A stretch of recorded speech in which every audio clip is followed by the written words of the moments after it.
Hello, my name is Tyreece Myers, and today I will be presenting my results and thoughts on the Harvard Project Implicit Bias test that I took today.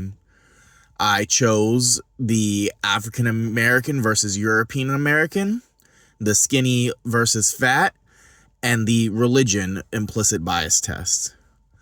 For the religion implicit bias test, I got the Judaism versus Islam test, where it scored that I have I have no automatic preference for Judaism nor Islam.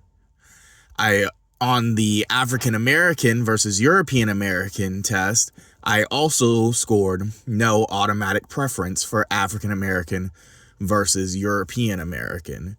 For the skinny over fat, I got a slight automatic preference for skinny over fat.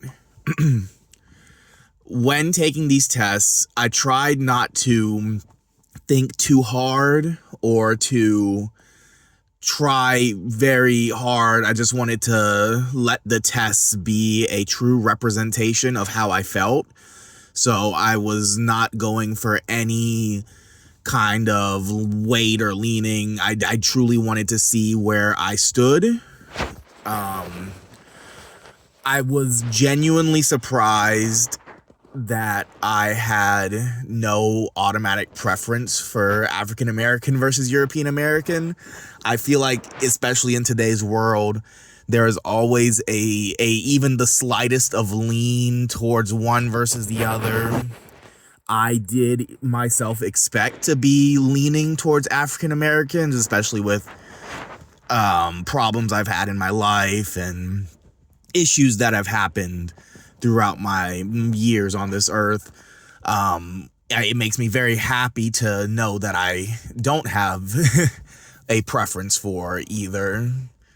The same with the religion. When it put me with Judaism versus Islam, I wasn't as much surprised. I don't tend to have much bias or thoughts when it comes into somebody in their religion. I grew up a Christian. I grew up in the Catholic Church. I was in the church from a very young age. I believe in God. I'm a Christian, but I've never used religion or thought of religion as something that I would use to judge or describe people. So I'm not as surprised that I scored neutral on that test. When it comes to the skinny over fat, I was expecting to have a slight to moderate preference for skinny over fat. I am myself fat, but I also am understanding that it's not healthy and it's not the way that is most optimal to live. So it's always something that I've been trying to fix. I have been fat a long time. I've struggled with eating disorders, and I've always had a preference for skinny over fat. So I was not surprised that I have a preference.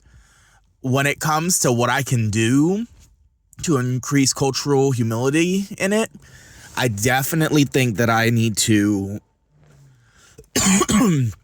work on loving myself and, accepting who I am versus my current thoughts of it just being a purely negative thing. People are people. It shouldn't be something that you can associate just because you're fat, you're bad. Just because you're skinny, you're good. There shouldn't be an ideal body type. There shouldn't be any one way to look. And I've been working on it, and I hope it's something that I can continue to improve on. I just know that it'll be hard, as that is something that I've struggled with for many, many years with it.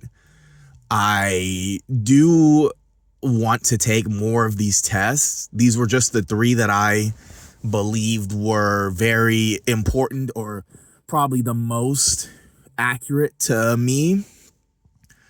I wanted to see, and it's very interesting to see how everything was laid out.